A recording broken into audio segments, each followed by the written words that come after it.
Hey everybody, Nick Espinoza, your chief security fanatic here. And in robocall news, we've got to talk about the FCC's ban on robocalls because quite frankly, it's not enough. We need to do more. Now, there was a really interesting write-up in IEEE by Michael Kozoil, and I think that he had this pretty much nailed. So I'm going to be cribbing pretty much from him, but I'm going to be giving you my thoughts here. Now, here's what's going on, because in response to that fake Biden robocall in New Hampshire, if you recall, I've written articles on it, I've talked about it, all that, as well as the thing in Slovakia. I've also talked about that as well in that article. The US FCC, or Federal Communications Commission, moved to make AI illegal, essentially, for generated voices in robocalls on the 8th of February. But here's the thing. So IEEE Spectrum spoke to a whole bunch of experts. They don't think it's enough. And quite frankly, I agree with them, because even as generative AI brings new twists to old robocall scams and offers opportunities to turbocharge efforts to defraud individuals, how on earth is the FCC going to keep up? And we'll talk about that. Quote, "The big fear with generative AI is it's going to take custom-tailored scams and take them mainstream." That's according to Jonathan Nelson, Director of Project Management at Haya. Now, in particular, he said generative AI will make it easier to carry out spear phishing attacks. He's absolutely correct. Spear phishing, for the record, if you don't know what that is, and I'm sure most people know what phishing is, you've seen that email from Prince Mbutu, you've seen the fake websites, etc. But spear phishing specifically is targeting, meaning the attacker knows exactly who you are, and so by virtue of that, they are basically creating a more tailored approach. They can scrape things from social media, other sources, etc., even figure out through social media who your friends are, possibly get audio of the friend, and then tailor something that sounds exactly like your friend. Essentially, "Hey, Nick, it's Bill. I got, caught in England and robbed. Please send me money." And I'm talking to somebody on the phone that sounds exactly like Bill, etc. It may have a little bit of information on me as well. "Hey, you remember we went to high school? Yada, yada." This is what we're talking about. And we recently saw a case of that over in Asia in an undisclosed company, where an individual sat in a literal Zoom meeting with deepfake generated AI versions of the CFO of the company and other officers, where they convinced this employee that, one, they were real, and two, that this employee should transmit $25 million somewhere where that employee shouldn't. And guess what the employee did? They moved $25 million.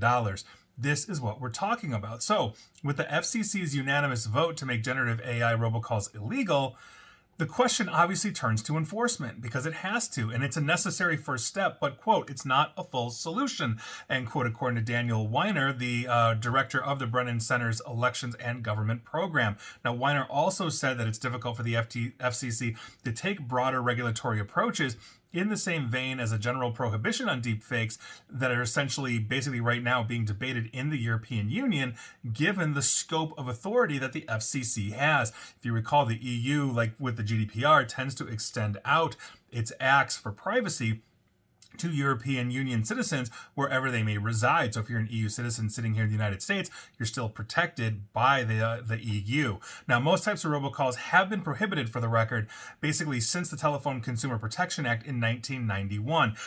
The exception of that are things like the robocalls that you might get from your kid's school, like, "Hello, district blah, blah, blah is closed today. It's a snow day." Or a robocall from your dentist saying, "Hey, you've got an appointment tomorrow," those kinds of things. But overarchingly, robocalls for the most part are verboten. The thing, though, is that a lot of the tools that they have for enforcement are lacking. One of the key methods to identify the source and basically therefore prevent robocalls by bad actors is to trace the call back through the complex network of telecom infrastructure to identify the originating point. Tracebacks can be complicated, so think about this.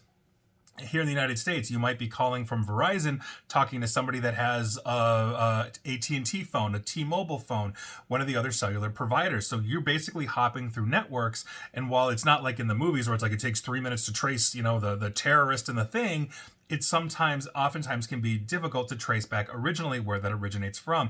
Not to mention things like DID spoofing, which makes an incoming call look like another phone number, those kinds of things. But back in 2020, the FCC approved a mandate for network operators to begin implementing a protocol known as stir/shaken, and that would, among other things, basically make these tracebacks a lot easier.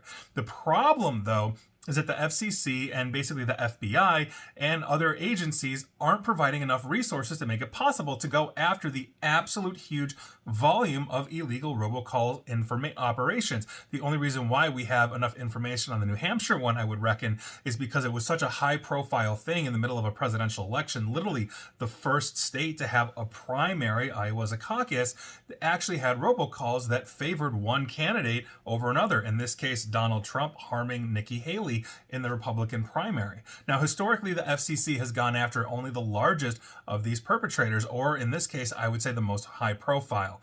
Now, generative AI is obviously going to make this a lot easier for those to get into the game, meaning you don't have to know or have a lot of requisite knowledge now to create deep fakes when you can go to websites and say, yeah, here's a picture of somebody's face, go stick them in a movie.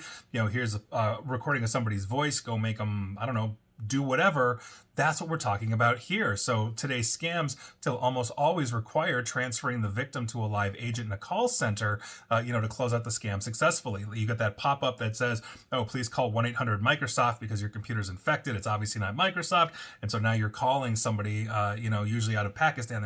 It's a very well-known scam coming out of that country, as well as other countries as well. But here we are. But with AI-generated voices, you don't have to call a call center. You can just basically set up an AI to take the call and essentially act as that agent trying to extract money or credit card or whatever it is. So this is a huge problem. And while we want robocalls to go away, and I'm 100% for the FCC banning these, enforcement is going to be that problem. And we're going to have a longitudinal issue with this, because if you're able to set up a fake robocall center, let's say crank it out against the South Carolina, primary that's coming up later in February to harm one candidate and help another candidate, and then pretty much disappear, well, here we are. It's going to be a lot harder to track, a lot harder to trace, and this is what we're ramping up for in the 2024 election. So stick with me. I'm going to keep on these things, but the FCC, while it's a good step, it's clearly not enough. And please like, share, follow me here on Facebook and Twitter at NickAESP. And please feel free to subscribe to me at YouTube as well. And as always, stay safe, stay online, and please